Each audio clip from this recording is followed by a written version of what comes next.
There's three teams into two Champions League places. We've got Chelsea on there as well, but amazingly, Arsenal just a point behind Thomas Tuchel's European champions. Tottenham on 62, Arsenal 66, Chelsea 67. But, Andy, if Arsenal go to Tottenham in the North London derby on Thursday and win, then they will be playing Champions League football next season. Yeah, and to be fair, if they get themselves in that position, they deserve it. You know, it's top and bottom of it, after 38 games, it depends where you finish. And Arsenal have been out of Champions League, the last couple of years now. It's just a shame, and I say exactly the same thing about Manchester United now. You know, we're celebrating finishing fourth just to get ourselves in the Champions League. And then on the flip side of that, we're not competing to win it. Yeah. We compete for financial rewards. And at the moment, that kind of like drives me mad when these kind of clubs should be competing, want to get in the Champions League to win it.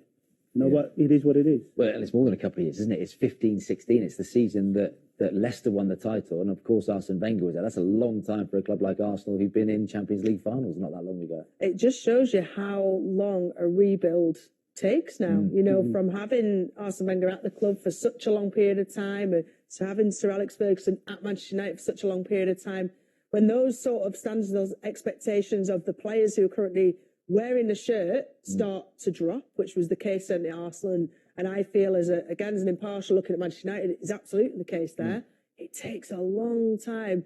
Fans and people growing up having watched these teams will expect them to be there, to be fighting for those honours. But the reality is, you know, Arsenal a couple of years ago had a very average team. So finishing fourth, I can understand why fans are starting to celebrate it, but can also understand the bitterness with having to celebrate what is only a fourth place finish. And that derby, that North London derby at Spurs on Thursday is gigantic, isn't it? I'm not sure how the Spurs fans would deal with Arsenal coming there and winning and taking Champions League football off them. It'll be a spicy one, put it that way. And I think this one's going to be one of the better ones as well, because I think both teams know what's on the end of it. Champions League football, you know. Naturally, Arsenal want to get there. Tottenham want to get there. Conte wants to get there, naturally, because if he's going to stay on, he wants that.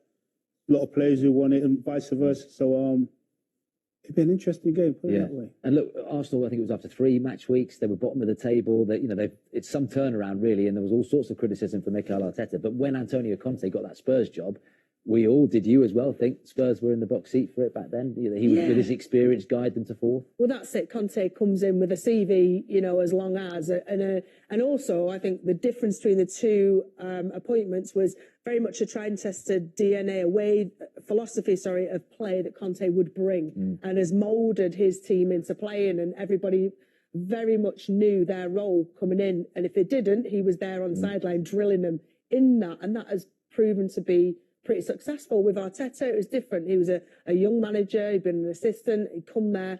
First of all, he had to clear out some players who, it's proven, because they've become, you know, more and more successful and getting better results and performance, certainly, on the pitch. He's had to do that. And as a young manager, I applaud the club for backing him, for keeping him there, because you're right, people calling for Arteta's head before Christmas. So some turnaround.